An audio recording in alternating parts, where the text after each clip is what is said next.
are welcome, sir. You are welcome. God bless you. This is Hallelujah Chapel, one of the parishes in the Redeemed Christian Church of God.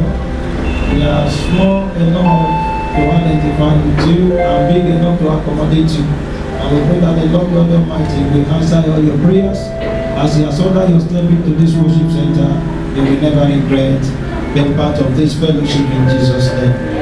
Beloved, what are we talking? What is the Lord reminding us about this morning? In the book of Psalm 67, where we pick our prayer point from. Psalm 67, verses 5 and 6 say, let the people praise thee, O God. Let all the people praise thee. Then shall the earth yield her increase. And God, even our God, shall bless us. Verse 7, can we read verse 7 together?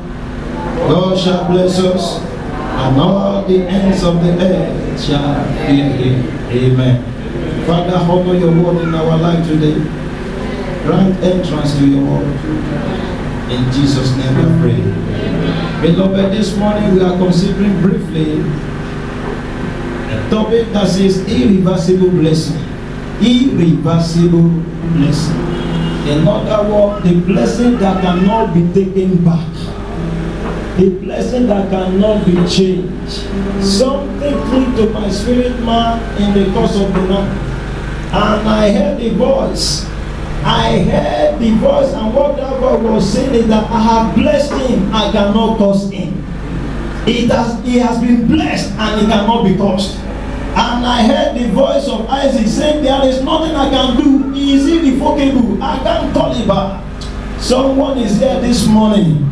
Heaven will bless you, and the blessing will be irreversible in the mighty name of Jesus Christ. Your blessing will become irreversible in the mighty name of Jesus Christ. Your blessing cannot be changed, it cannot be altered, it cannot be reduced, because it's coming from the Lord God of all flesh, the giver of life.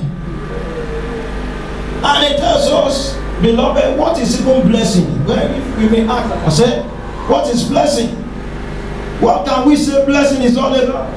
Blessing is additional something, after which the normal thing are made. After which the normal thing are gotten, just like the Hausa when you buy tomatoes from Hausa man. How many of you have had interaction with them? The jara we put, the thing that we had, after which you have bought the main worth of your money, it will amaze you. I've lived there, I know how they behave. When you say, man, I want you to give me jara, he will just look at you and smile and begin to bow.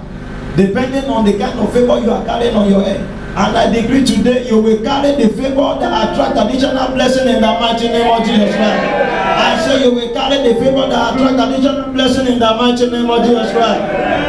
A blessing could mean something good that is added to somebody. It could mean a bonus. It could mean the bonus that you enjoy after the normal salary. Just like Julius Berger will say at the end of the year, they will give all the workers what? Bonus. At the end of the year, a good company used to appreciate and give additional blessing aside from the salary. Is that not so? Today may I prophesy to your life. Your blessing will locate you in the mighty name of Jesus Christ. Your blessing will locate you in the mighty name of Jesus Christ.